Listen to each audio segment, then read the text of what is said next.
오늘의 주요 뉴스입니다. 일본 측의 극진한 환대 속에 90분간 진행된 한일 정상회담에서 이재명 대통령은 새로운 60년을 시작하자며 포괄적 협력을 약속했습니다.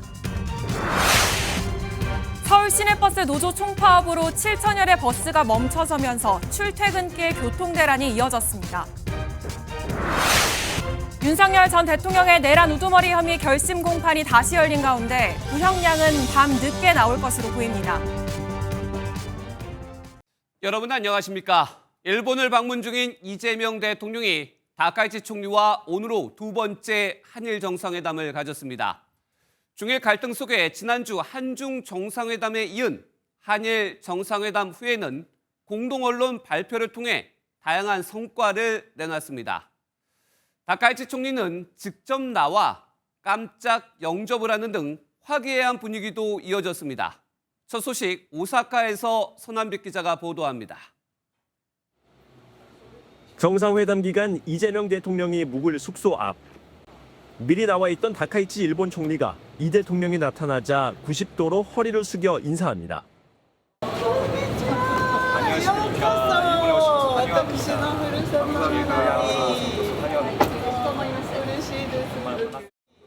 다카이치 총리는 이 대통령 손을 두 손으로 포개 잡고 환한 웃음으로 맞이합니다. 벽을 깨가지고 환영해 주시면 저희가 멈출 바를 모르겠습니다. 본래 호텔 측에서 이 대통령을 영접하려 했는데 다카이치 총리가 직접 나온 겁니다. 이 대통령이 찬 넥타이 색깔은 한국과 일본을 상징하는 파란색과 빨간색을 섞으면 나오는 색인 보라색이었습니다. 양국 정상은 공동 언론 발표에서 한반도 평화와 비핵화를 위한 대북 정책 공조를 강화하기로 했습니다. 특히 한일, 한미일 간 더욱 긴밀히 협력하기로 뜻을 모았다고 강조했습니다. 급변하는 국제 정세 속에서 영내 평화와 안정을 위한 한일, 한미일 협력의 중요성에 대해서도 인식을 함께하였습니다. 이 대통령은 내일은 다카이치 총리와 함께 호류지를 방문해 친목을 다지고 오후엔 동포 간담회를 한 후 귀국길에 오릅니다. 오사카에서 MBN 뉴스 선한빛입니다. 노사 협상 결렬로 서울 시내버스 7천여 대가 멈췄습니다. 새벽 전면 파업에 대응은 제대로 작동하지 않았습니다. 전날 내린 눈에 살얼음판을 걸어야 했고 지하철은 지옥철로 변했고 몇만 원을 들여 택시를 타려 해도 잡히지 않았습니다. 그야말로 출근길 대란이었는데 전민석 기자가 함께 봤습니다. 영하 4도 추위에 떨며 오지 않는 버스를 초조하게 기다립니다. 도착 예정 시각을 안내해주던 전광판엔 출발 대기나 차고지 표시만 보입니다. 지각이에요. 지하철 타면 몇 분 정도 걸리세요? 15분? 똑같아요. 15분 많이 걸어야 되는데. 지금 아침 9시에 가까운 시간입니다. 제가 여기서 2시간 정도 지켜봤는데 파란색 서울 시내버스는 한 대도 오지 않았습니다. 서울 시내버스 364개 노선 7천여 대가 파업으로 새벽 4시 첫차부터 일제히 멈췄습니다. 서울 시내버스가 파업으로 멈춰서는 건 2024년 이후 2년여 만입니다. 파업 사실을 몰랐던 시민들은 발만 동동 굴렀습니다. 버스 도착 정보가 안 뜨더라고요. 갑자기 셔틀버스가 온다 그러고 다들 갑자기 좀 택시를 탄다 그래서 좀 많이 당황스러웠어요. 지하철은 몰려든 시민들로 종일 혼잡했습니다. 열차 칸이 미어터지게 끼어 타도 대기줄은 줄지 않습니다. 이제 버스를 타고요. 대치선으로 보통은 이제 지하철을 사용하고 혼잡하죠 지금. 네, 지금 뭐 보시다시피 엄청 혼잡하네요. 네. 버스를 타지 못해 근처 택시 정류장으로 발길을 돌렸지만 사람이 몰리며 택시마저 잡기가 쉽지 않습니다. 한파 속에 버스가 멈추면서 시민들은 하루 종일 교통 전쟁을 치렀습니다. MBN 뉴스 전민석입니다. 파업은 계속되면서 퇴근길도 걱정입니다. 버스가 끊기면서 집에 가려는 시민들이 지하철로 몰리고 있다고 합니다. 서울 신도림역에 취재기자 연결해 보겠습니다. 윤기란 기자, 신도림역은 평소에도 좀 사람들이 붐비는 곳인데 현재 상황은 어떻습니까?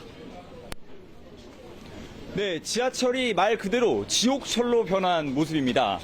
버스 파업으로 퇴근길 인파가 이렇게 몰리면서 지하철로 온통 많은 사람들이 몰려들어 발 디딜 틈조차 없을 정도로 아주 혼잡한 모습을 보이고 있습니다. 서울시 집계에 따르면 오늘 오전 5시에서 7시까지 지하철 이용객이 어제와 같은 시간과 비교해 20% 가까이 늘었는데요. 출근길에 이어 퇴근길에도 이동에 큰 불편을 겪은 시민들은 오늘 하루는 버텼지만 파업이 길어지지는 않을지 걱정했습니다. 평소에 아침에 버스 타고 다니는데 이렇게 장기화되면 매번 지하철 타고 다녀야 될 것이 조금 많이 힘들 것 같습니다.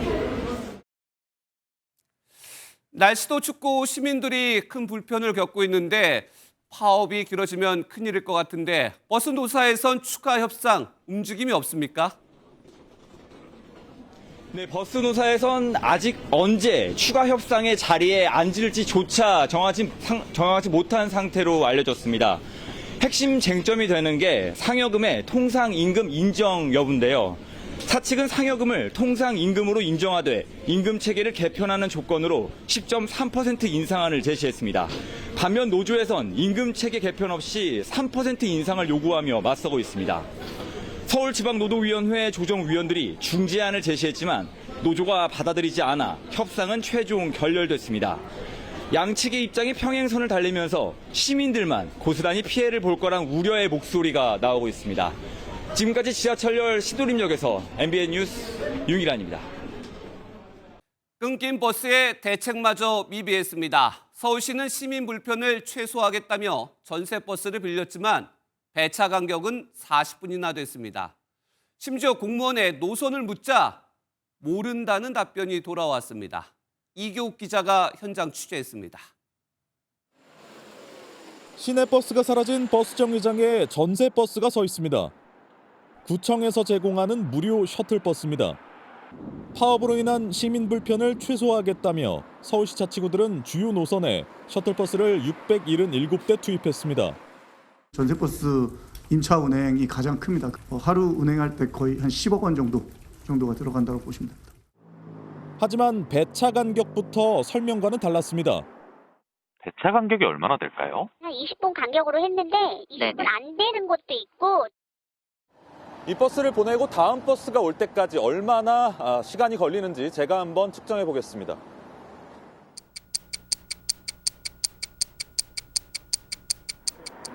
(40분이) 지나가고 나서야 다음 버스가 도착했습니다. 노선 안내도 받을 수 없었습니다. 물레 쪽 왔다 갔다 하는 거 몇 번이에요 혹시? 저기 왕십포구청 홈페이지 보시면 나와 있거든요. 제가 정확히는 몰라서. 셔틀버스 운행에 대해 제대로 알고 있는 시민들을 찾아보기 어려웠습니다. 무료 셔틀버스가 있다는 거 정보는 들어보지도 못하고 이 정류장에서 탈 수 있다는 것조차 몰랐어요. 서울시는 비상수송 대책을 가동했지만 노사협상 결렬을 예측하지 못해 대책 마련이 늦었다는 비판이 불가피할 전망입니다. MBN 뉴스 이교욱입니다. 두 번째 결심 공판. 윤석열 전 대통령의 내란 우두머리 결심 공판이 또 진행 중입니다. 내란 특검은 사형 또는 무기징역을 구형할 것으로 예상되는 가운데 이전 재판에 대한 여론이 안 좋아지면서 전격적으로 사형을 구형할 것이라는 관측까지 제기됩니다. 재판부가 오늘은 마무리하겠다고 공언을 했는데 현재는 어떤 상황인지 취재기자 연결해 보겠습니다. 김태희 기자, 현재 재판 진행 상황은 어떻습니까? 네, 오전 9시 반부터 시작한 재판은 지금 시각까지 8시간 넘게 이어지고 있습니다. 현재는 윤석열 전 대통령 측의 증거조사 절차가 계속되고 있는데요. 오늘 재판에도 윤 전 대통령을 포함한 김용현 전 국방부 장관 등 피고인 8명이 모두 출석했습니다. 윤 전 대통령은 넥타이 없는 흰 셔츠에 남색 정장 차림으로 피고인석을 지키고 있습니다. 오전부터 변호인단은 계엄 선포의 정당성 등 13가지 주제에 대한 의견을 피력했는데요. 변호인단은 독일의 히틀러와 이탈리아의 무솔리니까지 언급하며 계엄 선포는 독재를 막기 위한 방어적 민주주의의 일환이라고 주장했습니다. 이에 따라 재판 자체가 무효라는 공소 기각 판결을 내려달라고 재판부에 요청했습니다. 그렇다면 특검의 구형은 언제쯤 예상됩니까? 당초 재판부가 오후 5시까지 증거조사를 마무리해달라고 당부했지만 변호인 측 발언이 길어지고 있는데요. 증거조사가 끝난 이후 특검의 최종 의견과 구형이 이어질 예정입니다. 내란 우두머리죄의 법정형은 사형 또는 무기형뿐인데 특검이 어떤 결정을 내릴지 주목됩니다. 구형 이후에는 변호인의 최종 변론과 피고인 8명의 최후 진술을 하게 됩니다. 무박 2일 재판 전례가 있는 만큼 오늘 재판도 밤 늦게까지 열릴 것으로 보입니다. 내란 재판의 1심 선고는 다음 달 법관 정기 인사 전에 내려질 전망입니다. 지금까지 서울중앙지법에서 MBN 뉴스 김태희입니다. 오늘도 침대 변론은 이어졌습니다. 20명이 넘는 윤석열 전 대통령의 변호인들이 번갈아가며 장시간 변론으로 또다시 필리버스터를 방불케 했습니다. 어떤 얘기를 했는지 우종환 기자가 전해드립니다. 정치학 강의를 방불케 하는 변론부터 몽토스퀘어는 입법, 행정, 사법의 상권 분립 원리를 주장한 바 있는데 왕을 배제하고 로마 공화정에 있어의 그 통령의 제도를 모범으로 하고 한국 현대사를 보는 듯한 역대 계엄 사례가 이어집니다. 이승만 대통령은 1948년 11월 19일 제주지역 일원에 비상계엄을 선포한 바 있습니다. 이에 대해서 법원은 사법심사를 한 바가 없습니다. 그리고 79년에는 박정희 대통령의 서거로 지난 9일 김용현 전 국방부 장관 변호인들에 이어 이번엔 윤석열 전 대통령 변호인들의 기나긴 변론이 이어지면서 특검의 구형 순서는 좀처럼 오지 않았습니다. 20명이 넘는 윤 전 대통령 변호인들이 번갈아 변론에 나서면서 마치 국회 필리버스터를 하는 듯한 모습도 연출됐습니다. 문영배 권한대행의 태도는 법관이 자신의 양심에 따라 법관의 양심에 따라 판단을 한 것이 아니라 자신의 사상에 따라 판결을 하였음을 검찰과 공수처가 내란죄에 대한 수사권이 없다는 사실은 법률에 따라 분명합니다. 재판을 질질 끈다는 지적에는 오히려 특검의 책임이라고 주장하기도 합니다. 특검은 불필요한 중복 증거를 제출하고 계속해서 추가 증거를 제출했습니다. 구형을 앞둔 피고인인 윤 전 대통령은 웃으며 변호인과 대화를 나누다 재판장이 부르는 소리에도 바로 반응하지 못하는 모습을 보였습니다. 그다음에 김용현 피고인. 윤석열 피고인. 예. MBN 뉴스 우종환입니다. 현재 윤석열 전 대통령의 2차 결심 공판은 8시간 넘게 이어지고 있습니다. 현재 두 가지가 가장 궁금합니다. 왜 변호인단은 이렇게까지 하는지, 왜 직위원 재판부는 이를 막지 않는지 법조팀 박규원 기자와 얘기 나눠보겠습니다. 박 기자, 지금도 재판은 진행 중인데 윤 전 대통령 변호인단의 전략은 어떻게 봐야 될까요? 네, 지난주 금요일에 이어서 오늘도 법정에서는 장시간 변론이 이어지고 있습니다. 재판 지연이라는 지적을 피할 수 없어 보이는데요. 우선 윤 전 대통령 변호인단은 그간 변론에서 시간 제약으로 하지 못했던 주장들을 종합적으로 하겠다는 입장입니다. 일각에서는 변호인단이 상급심 심리를 대비하고 있다는 분석도 나옵니다. 무슨 말이냐면 발언권을 얻었을 때 일단 할 수 있는 주장을 충분히 해서 기록을 남겨놓은 뒤에 1심 판결이 나왔을 때 재판부가 판단하지 않은 주장들이 있다면 이 내용을 바탕으로 항소심 재판에서 다시 다투겠다는 겁니다. 그런데 이런 모습들이 1심 지난 재판에 이어서 다 공개가 되고 알려지고 있잖아요. 예, 맞습니다. 특별검사법에 따라서 재판이 중계되기 때문에 변론 진행 과정을 국민들이 모두 볼 수가 있습니다. 때문에 변호인단이 계엄 선포의 이유부터 특검법의 위헌성까지 장시간 종합적으로 짚으면서 지지자들을 향한 결속 메시지를 보내려는 의도가 있다는 해석도 있습니다. 네, 이런 장시간 변론 일단 국민들은 다 지켜보고 있는데 그럼 직위원 재판부는 어떻게 제지할 방법이 없습니까? 네, 재판부가 소송 지휘권을 주도적으로 행사해서 변론 시간을 제한할 수 있기는 합니다. 형사소송규칙 145조에 따르면 재판장은 필요하다고 인정하는 경우 진술 시간을 제한할 수 있다고 돼 있습니다. 다만 재판장인 쥐기현 부장판사는 계속해서 피고인 측 변론을 제한하지 않겠다고 밝혀왔습니다. 시간 얼마든지 드릴게요. 시간 제약 절대 없습니다. 주어진 대로 그냥 하시면 됩니다. 한 부장판사는 MBN과의 통화에서 최후 변론과 진술은 제한하지 않는 경우가 많다며 방어권을 최대한 보장하기 위한 것으로 보인다고 밝혔습니다. 지난 헌법재판소 탄핵심판에서도 윤 전 대통령 측 변호인단은 재판 절차에 대한 문제 제기를 계속했었죠. 윤 전 대통령이 문제를 제기할 수 있는 절차적 흠결을 조금이라도 남기지 않기 위한 재판장의 선택이라는 해석도 나옵니다. 재판장의 선택 그리고 재판 지연 이유 전략까지 살펴봤습니다. 사회부 법조팀 박규원 기자였습니다. 네, 정치권 소식입니다. 민주당 윤리심판원이 각종 비위 의혹에 휩싸인 김병기 의원에게 최고 수위 조치인 제명을 의결했습니다. 즉각 재심 청구를 예고한 김 의원은 제명 당할지언정 민주당을 떠나진 못하겠다며 버티기에 나섰습니다. 정청래 대표가 직접 비상징계권 발동이란 칼을 빼들 가능성도 나옵니다. 정태진 기자가 취재했습니다. 제명 처분을 의결하였습니다. 어젯밤 김병기 의원을 제명하기로 전격 결정한 민주당 윤리심판원. 제명이 최종 확정되면 김 의원은 최소 5년간 민주당에 복당할 수 없을 만큼 당 차원 최고 수위 징계입니다. 심판원의 제명 처분 이후 김 의원 즉각 반발했습니다. 이토록 잔인한 이유가 뭐냐며 즉시 재심을 청구하겠다고 밝힌 겁니다.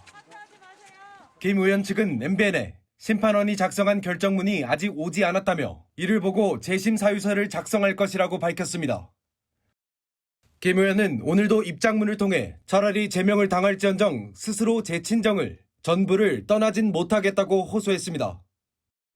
자진 탈당은 없다는 걸 분명히 한 겁니다. 당 지도부는 당혹감을 감추지 못했습니다. 한 지도부 의원은 김 의원이 이렇게까지 할 줄 상상도 못했다고 밝혔는데 김 의원이 버티기에 나서자 정청래 대표가 직접 비상징계권 발동 카드를 만지작거리는 기류도 읽힙니다. 박수현 수석 대변인은 정청래 대표가 김 의원 제명 처분에 굉장히 마음 아파했다면서도 모든 가능성을 열어놨습니다. 이제 더 이상 안 되겠다라고 하는 임계점에 이르렀다고 판단을 하고 어제 결정으로 정치적 결정은 완성되었다고 생각합니다. 이것은 휴먼 에러가 아니라 휴먼 크라임이다라고 그랬죠. 이야기를 하면서 김병기 의원은 제기된 의혹 중 하나라도 법적인 책임이 드러나면 정치를 그만두겠다며 결백을 호소했습니다. 당 지도부의 고심이 깊어지고 있습니다. MBN 뉴스 정태진입니다. 이렇게 민주당발 악재 국민의힘과 개혁신당이 손을 잡았습니다. 특검은 이럴 때 하라고 있는 거라며 공천비리 특검 연대를 본격화했고 양당 대표는 우원식 국회의장도 항의 방문했습니다. 노하린 기자입니다. 장동혁 국민의힘 대표와 이준석 개혁신당 대표가 손을 맞잡습니다.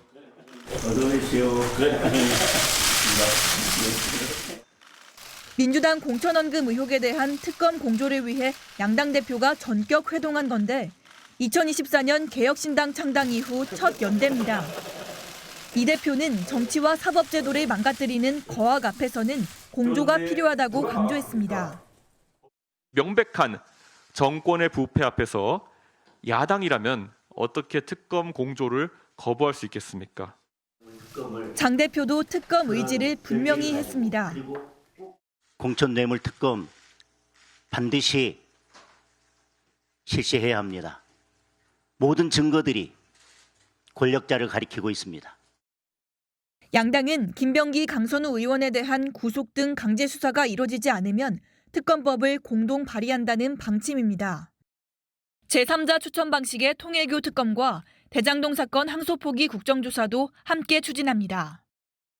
국민의힘은 의원총회를 열고 검은 돈봉투 모양의 피켓을 찢는 퍼포먼스로 민주당을 압박했습니다. 국민들의 분노를 담아 힘차게 봉투를 찢어주시기 바랍니다. 하나, 둘, 셋!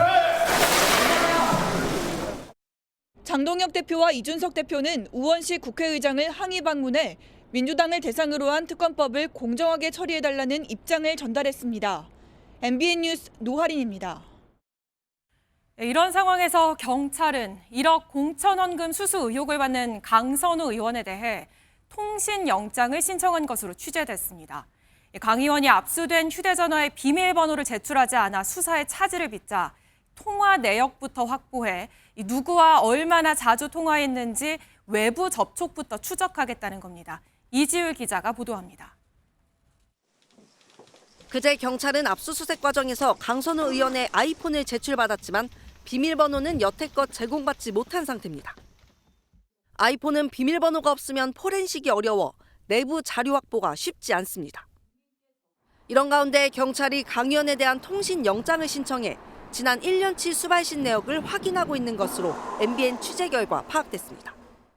증거인멸 가능성이 불거진 데다 수사에 차질이 생기면서 이번 사건에 연루된 당사자 간 말맞추기 의혹을 규명하겠다는 취지입니다.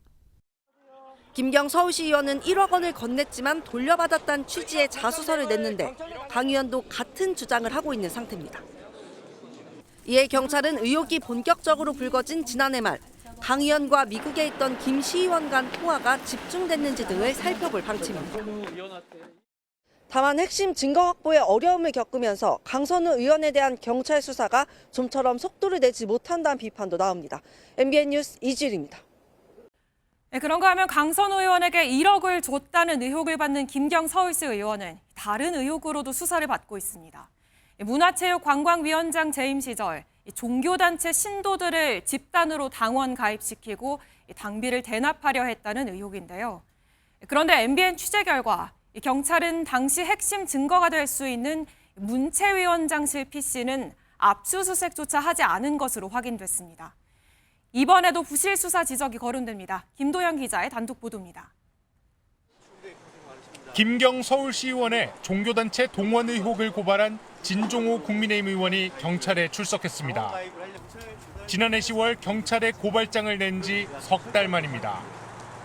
김경 시의원이 특정 단체를 통해서 명부를 받아서 불법적으로 당원 가입을 하려고 했던. 지난해 9월 진 의원은 김 시의원 측이 특정 종교단체 신도를 당원으로 허위 모집하고 당비도 대납했다는 의혹을 제기했습니다. 진 의원이 공개한 녹음 파일엔 당시 문화체육관광위원장이었던 김경 시의원이 지방선거에서 김민석 국무총리를 지원해야 된다는 내용도 담겼습니다. 옛날 경선할 때 이건 지령이 또 내려오나요? 정선이 하시죠. 수사에 착수한 경찰은 최근 서울시의회 의원회관에 있는 김 시의원의 PC 2대를 확보했습니다. 그런데 정작 당시 서울시의회 문화체육관광위원장과 담당 직원의 PC는 확보하지 않은 것으로 MBN 취재 결과 확인됐습니다. 서울시의회 관계자는 의원회관만 압수수색 대상이었고 김 시의원 외에 조사받은 직원도 없다고 밝혔습니다. 한 서울시의원도 MBN과 만나 당시 문체위 직원이 동원된 정황이 나왔는데 경찰이 핵심 증거물을 확보하지 않은 건 납득하기 어렵다고 주장했습니다. 경찰이 고발 초기부터 현재까지 주요 증거 확보에 나서지 않은 것으로 나타나면서 수사가 부실했다는 지적을 피하기 어려워 보입니다. MBN 뉴스 김도형입니다.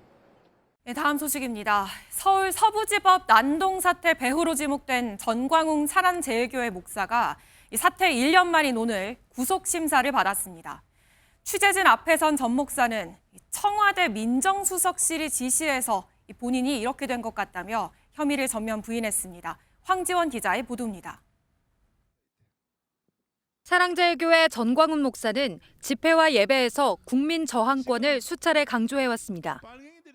국민 저항권이 이게 이제 시작이 됐기 때문에 윤석열 대통령도요, 구치소에서 우리가 데리고 나올 수도 있어요. 경찰은 이러한 국민 저항권 논리가 서울 서부지법 난동 사태에 영향을 준 걸로 보고 있습니다. 특수 공무집행방해 교사 등의 혐의로 수사를 받던 전 목사는 결국 사태 1년 만에 구속 심사를 받게 됐습니다. 구속 심사를 앞둔 지난 11일 집회에서는 구속이 아무렇지 않다는 듯 반응했습니다. 깜빵 갔다 온 사람은요 다 대통령 돼버려. 내가 이번에 깜빵 4번째 갔다 오면 내가 대통령이 돼서 돌아올 테니까. 전 목사는 오늘 법원에 출석하면서 미국에서 서부지법 사태를 알았다며 혐의를 거듭 부인했습니다. 좌파 대통령만 되면은 항상 나를 구속시키려고 이렇게 나쁜 말로 말하면 발작을 떠는 거야. 추측하건대 민정수석실에서 지시를 해서 오늘 나를 구속영장을 때린 것 같은데. 경찰은 지난달 12일 전 목사에 대한 구속영장을 1차로 신청했는데 검찰이 보완 수사를 요구한 바 있습니다. 경찰은 영장을 다시 신청하면서 서부지법 판사는 모두 북한 편 드는 사람들이라는 등 전 목사의 경찰 진술을 강조하고 증거인멸과 재범 가능성 등을 제시했습니다. 다만 전 목사는 영장 실질심사에서도 자신의 혐의를 부인한 걸로 전해졌습니다. 정광훈 목사의 구속 여부는 이르면 오늘 결정됩니다. MBN 뉴스 황지원입니다. 누군가 몰래카메라로 우리 집 비밀번호를 보고 있을 수도 있습니다. 엉뚱한 상상이 아니라 실제 절도 범죄에 쓰이는 수법이라는데요. 요즘은 음료수나 화재 경보기로 위장한 카메라까지 무방비로 유통되고 있지만 사실상 규제는 없는 실정입니다. 최민성 기자가 보도합니다. 지난해 11월 서울 동대문구의 한 오피스텔에서 20대 중국인 남성이 태연하게 비밀번호를 누르고 집 안으로 들어갑니다. 3분 뒤 이 집에 살고 있는 여성이 도착했는데 아무리 비밀번호를 눌러도 문이 열리지 않자 당황합니다. 알고 보니 집 앞 소화전에 카메라를 숨겨 잠금장치 비밀번호를 알아낸 남성이 전 연인의 집에 무단으로 침입했던 겁니다. 한 달 뒤 서울 서초구의 한 아파트에서는 화재 경보경 위장 카메라로 집 비밀번호를 알아낸 50대 남성이 귀금속 등 3억 5천만 원 상당을 훔쳐 달아나는 사건이 벌어졌습니다. MBN 취재진이 위장 카메라가 얼마나 성능이 좋고 감쪽 같은지 알아봤습니다. 잠금 장치가 있는 현관문 앞 천장에 화재 경보기형 위장 카메라를 설치한 뒤 평소처럼 비밀번호를 누르고 들어갔습니다. 위장 카메라에 담긴 영상을 확인해 보니 숫자판의 어느 부분을 누르는지 선명하게 찍혔습니다. 자동차 블랙박스나 최근에 나오는 최신 스마트폰 정도의 화질 정도로 나온다고 봐도 야간에도 아주 낮처럼 선명하게 촬영이 되고, 이번에는 실내에 숨겨둔 위장 카메라를 취재진이 직접 찾아봤습니다. 30분 동안 찾아낸 카메라는 12개. 실제로 작동하는 계산기와 시계 등 잘 알려진 형태는 찾기 쉬웠습니다. 하지만 실제로 몰래 설치된 위장 카메라는 12개가 더 있었습니다. 제가 들고 있는 탄산음료, 포장지를 내리면 카메라가 드러납니다. 이 샤워기 안에는 방수 카메라를 넣을 수 있습니다. 5년 사이 2,000건 이상 늘어난 불법 촬영 범죄는 지난 2024년 7,000건을 넘어섰습니다. 범죄에 악용될 위험이 큰 위장 카메라지만 온라인에서 20에서 40만 원대에 버젓이 거래되고 있었습니다. 불법 촬영은 처벌받을 수 있다는 문구가 전부였는데 규제를 강화해야 한다는 지적이 나옵니다. 왜 카메라를 위장을 해야 되죠? 악용될 수도 있다는 것을 전제하고 있는 거잖아요. 엄격하게 관리할 필요가 당연히 있는 거죠. 지난 21대 국회에서 3건의 관련 법안이 발의됐지만 임기 만료로 폐기됐습니다. MBN 뉴스 최민성입니다. 예, 화제가 된 사건을 더 들여다보는 사건 추적 시간으로 이어갑니다. 주진희 기자가 나와 있습니다. 주 기자, 첫 번째 소식 바로 가볼까요? 예, 저는 죽습니다라고 되어 있는데 사진을 보니까 저는 이 사건이 워낙 유명한 사건이라서 기억이 납니다. 부산 돌려차기 사건 맞죠? 가해자가 지금 징역형을 살고 있는 걸로 알고 있는데 최근에 기사를 보니까 형벌이 더 추가될 수 있다는 소식이 들려왔어요. 네, 맞습니다. 그래서 저는 죽습니다라는 피해자의 발언을 오늘의 키워드로 한번 가져와 봤습니다. 네. 생면부지의 여성을 뒤쫓아가서 돌려차기를 해서 기절시킨 강간살인 미수 사건 기억하실 겁니다. 가해자는 징역 20년형을 확정받아서 복역을 하고 있는데 반성은커녕 오히려 피해자에게 보복하겠다고 주변에 말했다고 합니다. 예. 심지어 재판 과정에서 확보한 법원 서류 등을 통해서 피해자의 주소, 주민번호까지 알고 있었습니다. 저한테 보여주더라고요. 그 피해자분의 신상을 이렇게 적어놓은 노트 같은 거를 보여주면서 나가면 난 여기 찾아갈 거다. 피해자를 찾아가서 죽여버리겠다. 더 때려주겠다. 알지 말 걸 그랬으면 죽으라는 얘기랑 똑같은데 출소하면 그 사람 50인데 저렇게 대놓고 보복하겠다는 사람을 아무도 안 지켜주면. 당시 저 피해자의 오열이 기억이 납니다. 결국 이 피해자의 눈물이 보상을 받았다고 볼 수 있을까요? 나가서 찾아가서 보복하겠다 이 발언 때문에 재판에 넘겨져서 구형이 나왔다고요? 네, 바로 검찰의 구형은 3년이었습니다. 관련 결심 공판에서 검찰이 징역 3년을 선고해달라고 재판부에 요청을 한 건데요. 예. 한번 따져보면 가해자는 징역 20년형을 받았고 여기에 3년이 추가된다고 해도 출소하면 53살 정도입니다. 이거를 일반적인 협박 사건과 동일하게 보긴 힘들 것 같아서 3년이 충분할지는 좀 논란입니다. 그러게요. 살인 미수로 법적 평가를 받은 사람이 협박을 한 케이스이기 때문에 일반 사람이 협박한 것이랑은 사실은 이제 법적 평가를 동일하게 할 수는 없다는 이제 그런 특수성이. 물론 검찰에서도 이 법에 따라 구형을 했겠지만 충분할지는 모르겠습니다. 피해자와도 통화를 해보셨다고요? 네, 가장 불안에 떨고 있는 게 바로 피해자일 텐데요. 예. 좀 조심스럽지만 지금 상황에 대해서 한번 물어봤습니다. 좀 복잡한 심경이었습니다. 일단 피해자분이 어떻게 생각하시는지가 가장 중요해서 여쭤볼 수 있을까요? 내가 여기를 나서지 않았더라면 이런 일은 당하지 않았을 텐데 그 상황에서 나라가 또 다른 가해를 하겠다라는 그 보복 계획이 있을 때 이렇게 처리를 하게 된다면 사실 나 피해 입었어요라고 목소리를 높여서 행동을 해야만 성폭행 등 피해가 인정이 됐고 그 때문에 오히려 가해자는 보복을 결심하는 악순환을 경험한 겁니다. 하지만 국가 권력은 피해자를 보호하기는 턱없이 부족해 보이는 만큼 다시는 이런 일이 없도록 국가 배상 절차도 진행할 예정이라고 합니다. 피해자가 보복을 당할까 봐 두려움에 떠는 일은 없어야겠습니다. 주진희 기자였습니다.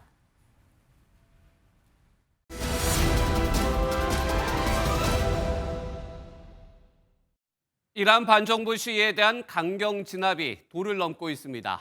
시위대를 향해 조준 사격하고 체포된 청년에게는 사형 집행까지 예고했습니다. 사망자가 6천 명이 넘었다는 관측까지 나옵니다. 먼저 한여애 기자입니다. 이란 반정부 시위대가 보안군을 피해 도망갑니다. 오토바이를 타고 뒤쫓아온 보안군은 시위대를 향해 주저없이 총을 발사합니다. 연일 격화하는 시위에 이란 당국이 강경한 진압에 나선 건데 저격수까지 동원된 것으로 알려졌습니다. SNS에서는 무장한 보안군이 시위대를 향해 무차별적으로 총을 쏘는 영상들이 확산하고 있습니다. 23살의 대학생 아미니아는 지난 8일 시위에 나섰다 사망했는데 가까운 거리에서 발사된 총탄에 뒤통수를 맞은 것으로 전해졌습니다. 이란 당국은 시위 도중 체포된 26살 청년 솔타니를 향해 사형 선고까지 내렸고 오는 14일에 형이 집행될 예정입니다. 지금까지 최소 648명의 시위대가 사망한 것으로 추산됐고 일각에서는 사망자가 6천 명을 넘을 수 있다는 관측도 나옵니다. 이란 수도 테헤란 거리에는 시신이 담긴 가방이 줄을 지었고 신원을 확인하려는 사람들 사이로 절규가 터져나왔습니다.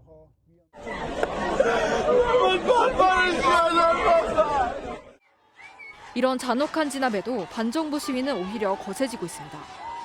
특히 젊은 여성들이 급진적 방식으로 저항에 나서며 중심에 섰습니다. 시위대 한가운데서 차량 위에 올라가 히잡을 흔드는 것은 물론 하메네이 사진을 훼손하고 여성의 흡연을 당당히 보여주는 등 이란에서 금기된 행동에 나서며 온몸으로 저항하는 겁니다. 외신은 이란 여성들이 시위에서 입술에 피를 묻히거나 보안군 앞에서 체조하기도 한다며 시위가 한 걸음 더 나아갔다고 평가했습니다. MBN 뉴스 한여입니다. 이란은 미국을 반정부 시위 배후로 지목하며 트럼프는 몰락할 것이라고 비난했습니다.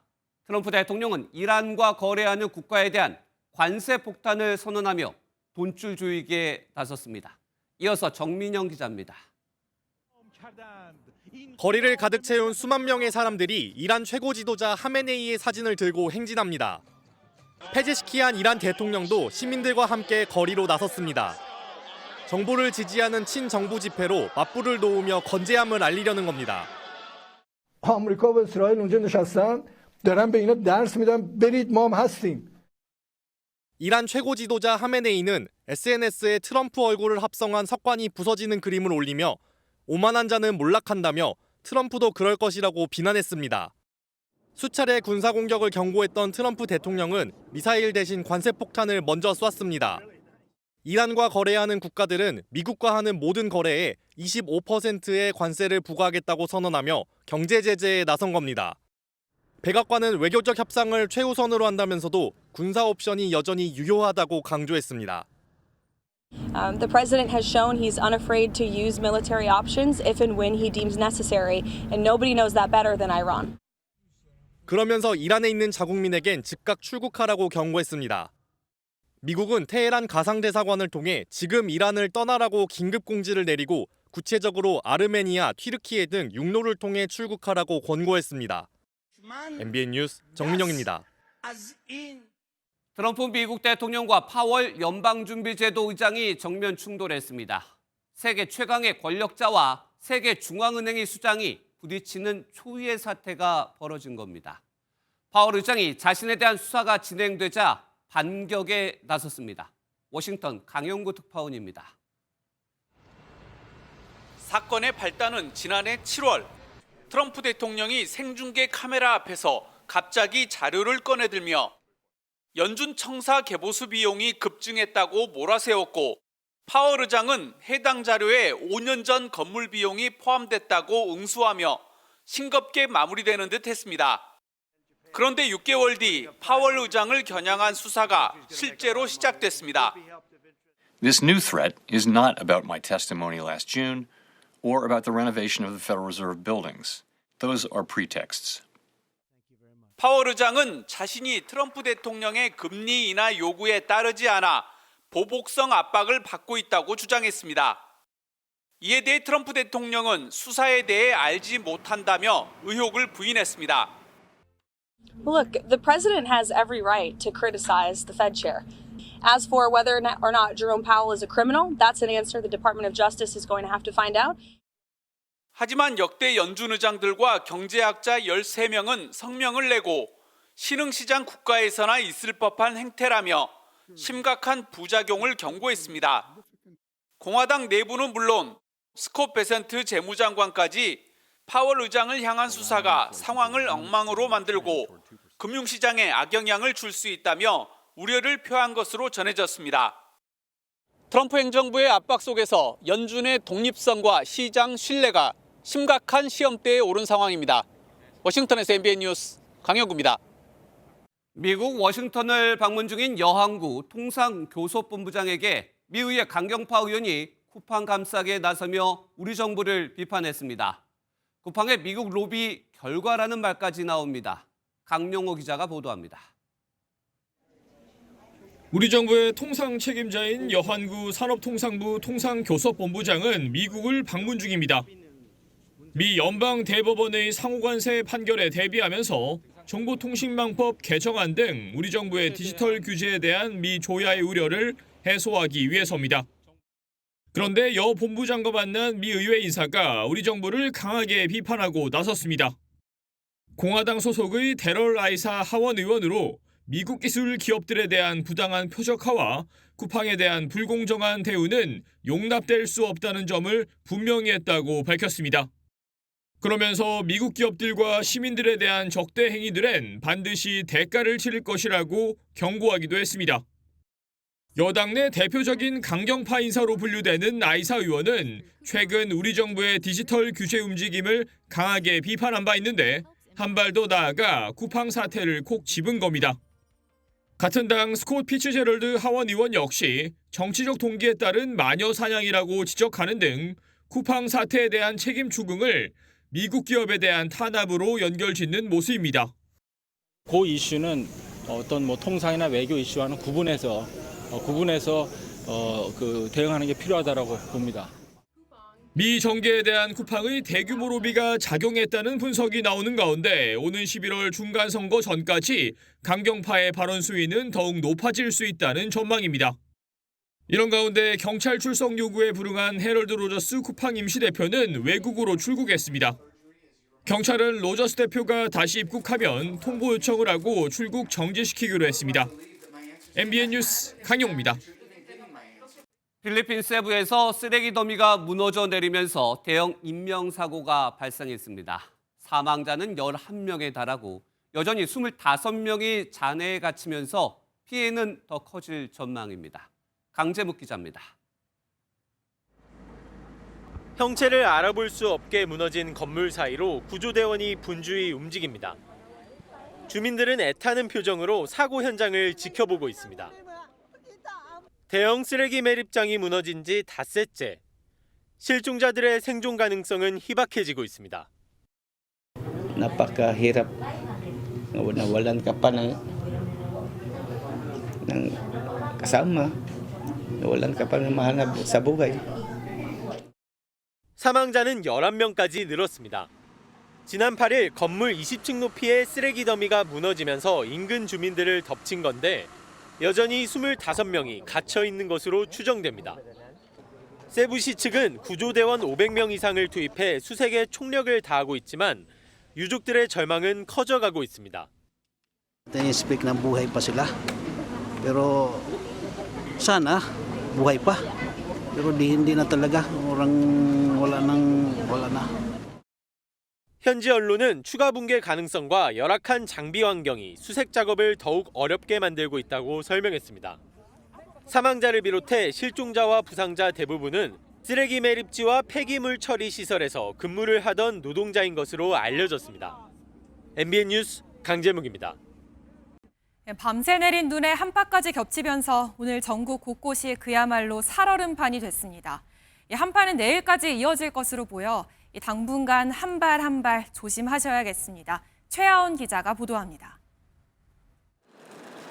바삐 길을 재촉하던 발걸음이 속절없이 미끄러집니다. 차라리 눈이 쌓인 곳이 덜 미끄럽습니다. 눈길만 골라 종종 걸음으로 걸어보지만 넘어질까 조심스럽습니다. 쌩쌩 달리던 오토바이도 얼음으로 변한 길에서는 느림보가 됩니다. 눈이 내린 날이면 어르신들의 외출은 더 큰 걱정거리입니다. 나이 든 사람 다니기가 굉장히 불편하고 그래요. 노인네들은 다니기가 미끄러지면 굉장히 위험하죠. 겨울철 낙상 사고로 응급실에 실려간 65세 이상 고령층은 지난해 4천여 명에 달했습니다. 어르신들을 위해 아이들이 눈을 치워보지만 이미 얼어있는 부분까지 제거하긴 쉽지 않습니다. 이렇게 쓴다고 해도 사람들이 핸드폰을 보거나 아니면 넘어질 수 있으니까 핸드폰을 보지 않고 앞을 보면서 걸었으면 좋겠어요. 조금만 걸어도 자칫 넘어질 수 있을 정도로 미끄러운데요. 특히 이렇게 그늘진 곳, 맨홀 뚜껑 등은 빙판이 오래 유지되고 습기가 많아 더욱 미끄러워 주의해야 합니다. 염화칼슘으로 녹았던 길도 밤사이 기온이 떨어지면 다시 얼어붙어 내일 출근길도 위험하긴 마찬가지입니다. 내일 아침 영하권의 추위와 함께 최근 눈이 내려 쌓였던 지역을 중심으로 빙판길이나 도로 살얼음이 있는 곳이 있겠으니 차량으로 출근할 경우도 도로 곳곳이 살얼음 위험 구간이어서 속도는 최소 20% 이상 줄이고 앞차와의 간격은 더 넓혀야 합니다. MBN 뉴스 최하원입니다. 주문한 삼겹살에 이렇게 비계밖에 안 보인다. 인터넷에 관련 영상이 퍼지면서 이런 논란이 불거졌었죠.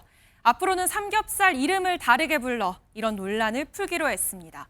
비계가 많이 붙어 있으면 돈차돌이고요. 적으면 뒷삼겹으로 불립니다. 이승훈 기자입니다.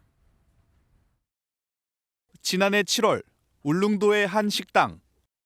주문한 삼겹살이 나왔는데 선홍색 살코기보다 하얀 비계 부분이 압도적으로 많습니다. 영상은 일파만파 퍼졌고 조회수는 360만 회까지 올라갔습니다. 삼겹살 비계 양이 이게 맞나? 절반이 비계인데? 이런 논란이 벌어진 건 삼겹살 안에 비계의 비중이 얼마 이상 되면 안 되는지 기준이 없기 때문입니다. 밑에 들어있는 거는 비계가 많다거나 그러면 항상 속았다는 생각이 들거든요. 근데 정부는 비계 함량에 따른 다른 이름을 붙이는 방법으로 논란을 풀기로 했습니다. 비계 삼겹살 논란이 계속되자 정부는 비계 분포도에 따라 돈차돌과 뒷삼겹으로 분류해 판매하기로 했습니다. 함량이 많으면 돈차돌, 적으면 뒷삼겹으로 불리는데 보통 돼지 앞다리살보다 뒷다리살이 지방이 적은 데서 차가 난 것으로 보입니다. 기존의 삼겹살이라는 용어는 앞삼겹으로 대체됩니다. 농식품부는 올해 안에 세분화된 명칭으로 시장에 유통한다는 계획입니다. 이건 식약처랑 협의를 해야 되는 사안인데 저희가 빠른 시일 내에 협의해서 정부는 달걀도 왕란과 특란 등 등급 표기가 헷갈린다는 소비자 의견을 받아들여 판정 표기 방식도 등급제 이름도 바꾸기로 했습니다. MBN 뉴스 이승훈입니다. 네, 요즘 초등학교에선 축구팀 하나 꾸리기조차 어려울 만큼 아이들이 줄고 있습니다. 서울에서도 신입생이 한 자릿수를 기록하는 학교가 늘고 있는데요. 인구 감소 위기가 당장 교실에서 드러나고 있는 겁니다. 안정모 기자가 현장 취재했습니다. 5년 후에는 현재 부족되는 2만 4천 개의 교실보다 훨씬 많은 3만 9천 개의 교실이 신축될 것입니다. 빽빽한 책상 사이에서 아이들이 수업을 듣던 모습은 이제 옛 풍경이 됐습니다. 서울 원신초등학교에는 1학년 2반이 사라졌습니다. 저출산에 인근 재개발이 겹치면서 지난해 입학생 수가 6명에 그쳤고 올해는 4명으로 줄었습니다. 특성화된 프로그램을 만들어서 지역 주변의 학생들이 좀 올 수 있게끔 그러한 노력을 교직원들과 더불어 같이 하고 있습니다. 그나마 사정이 나을 것으로 여겨졌던 서울 역시 학교 통폐합 위기에 자유롭지 않습니다. 서울 강남구의 대청초등학교도 올해 입학생 수가 7명에 그쳤습니다. 입학생 수가 적어 1학년 1개 반으로만 운영된 초등학교가 서울에서만 18개나 됐습니다. 교육부는 올해 초등학교 신입생 수를 29만 8천여 명으로 추산했습니다. 1999년 71만 명, 2006년 60만 명이었던 입학생 수가 20년 만에 절반 이하로 줄어든 겁니다. 2027년이 돼야 초등학교 입학생 수가 30만 명 아래로 떨어질 거라는 예측도 1년 앞당겨졌습니다. 초중고 전체 학생 수도 사상 처음으로 500만 명 밑으로 떨어진 가운데 최근 10년간 출생아 수도 감소세를 보여 문을 닫는 학교는 계속 증가할 전망입니다. MBN 뉴스 안정모입니다. 25년 전입니다. 김대중 전 대통령은 2015년까지는 국산 전투기를 개발하겠다고 천명했습니다. 이 약속이 2026년에야 현실이 됐습니다. 우리 기술로 만든 전투기 KF-21이 모든 개발 비행 시험을 마치고 실전 배치만을 남겨두고 있습니다. 어떤 모습인지 궁금하시죠? 손성민 기자가 보도합니다. 전투기에 물을 뿌리자 순식간에 얼어붙고 날개를 따라 고드름이 매달립니다. 결빙 상황을 가정한 극한 환경 시험입니다. 노후 전투기를 대체하기 위해 지난 2016년 개발에 착수한 4.5세대 한국형 초음속 전투기 KF-21. 공대공 무장 발사 시험과 극한 자세 비행은 물론 국내 최초로 공중 급유 시험에 성공하는 등 13,000여 개에 달하는 시험 조건을 모두 통과했습니다. 우리 손으로 우리 하늘을 지키자는 선조들의 꿈을 오늘 우리가 이뤄냈습니다. 지난 2022년 첫 비행을 시작으로 어제 경남 사천에서의 마지막 비행까지 42개월 동안 모두 1,600여 차례의 시험 비행을 단 한 번의 사고 없이 완료하며 실전 배치 준비를 마쳤습니다. 단순한 항공기 제작을 넘어 우리 공군의 미래를 설계하고 항공우주 산업이 새로운 지평을 여는 공군은 올해 하반기부터 KF-21을 인도받아 일선 비행단에 배치하고 본격적인 전력화에 나설 계획입니다. MBN 뉴스 손성민입니다. 스포츠 뉴스입니다. 다음 달 열리는 올림픽에서 한국 설상 종목 최초로 금메달을 노리는 여고생 스노보더가 있습니다. 17살의 나이에 스노보드 월드컵을 평정한 최가온인데요. 올림픽에서 힘차게 비상할 당찬 여고생 최가온을 이규현 기자가 만났습니다. 3년 전 14살의 나이로 성인 데뷔 무대인 X게임에 출전한 최가온은 역대 최연소 우승을 차지하며 세계를 놀라게 했습니다. She hold on and make history, Craig. 1080 Max, the best 1080 we have seen here today. 그해 12월 열린 월드컵에서도 정상에 오른 최가온은 이후 허리를 크게 다쳤지만 시련은 소녀를 더 단단하게 만들었습니다.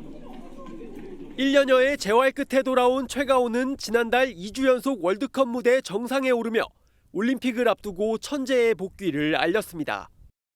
남이 해주는 말이나 그런 건 잘 안 들렸었고 그냥 나 자신으로 이겨내야 된다 생각해서 올림픽 금메달의 자신감은 기술입니다. 여자 스노보더 최초로 주행 반대 방향으로 900도를 도는 스위치 백라인을 성공하는 등 이미 압도적인 기술로 무장했지만 반바퀴를 더 돌아 3바퀴 회전하는 신기술을 연마하며 경쟁자와의 차이를 더 벌리고 있습니다. 스위치 백라인이라는 기술이 잘 되니까 다음 단계도 가봐도 되겠다라고 생각을 해서 그냥 자연스럽게 시도하게 됐어요. 한국 올림픽 역사를 다시 쓸 최가온이지만 올림픽 후의 꿈은 영락없는 여고생입니다. 마라탕이랑 엽떡을 먹고 싶고, 뭐 그냥 친한 친구들하고 좀 영화도 보고 좀 놀고 싶어요. 하나의 기술을 위해 아찔한 높이에서 수백 번 넘어졌던 최가온. 이제 시상대 가장 높은 곳에서 완벽한 착지만을 남기고 있습니다. MBN 뉴스 이규현입니다. 오늘 오후 들어서 찬바람이 더욱 매서워졌습니다. 밤사이에는 기온이 더 떨어지겠는데요. 특히 오늘보다 10도가량 뚝 떨어지는 경기 동부와 강원, 충청과 영남 지역에는 한파주의보가 내려졌고요. 내일 아침에 대관령이 영하 16도, 서울도 영하 9도까지 떨어지겠습니다. 그래도 내일 낮부터는 기온이 점차 오르겠습니다. 서울의 낮 기온 1도로 영상권을 회복하겠고요. 이후 주 후반까지 한파 수준의 심한 추위는 없겠습니다. 한편 동해안을 중심으로는 여전히 건조특보가 발효 중입니다. 내일은 강원 산지를 중심으로 초속 15m 안팎의 강풍까지 더해지겠습니다. 산불 조심하셔야겠습니다. 내일은 오후부터 하늘빛이 흐려지겠고요. 늦은 밤에 강원 내륙과 산지에는 눈이 내리겠습니다. 내일 중부지방 아침 기온은 춘천이 영하 15도, 서울과 대전은 영하 9도까지 떨어지겠습니다. 남부지방도 아침에 대구가 영하 6도까지 떨어지겠지만 낮에는 7도, 광주와 부산은 9도까지 오르겠습니다.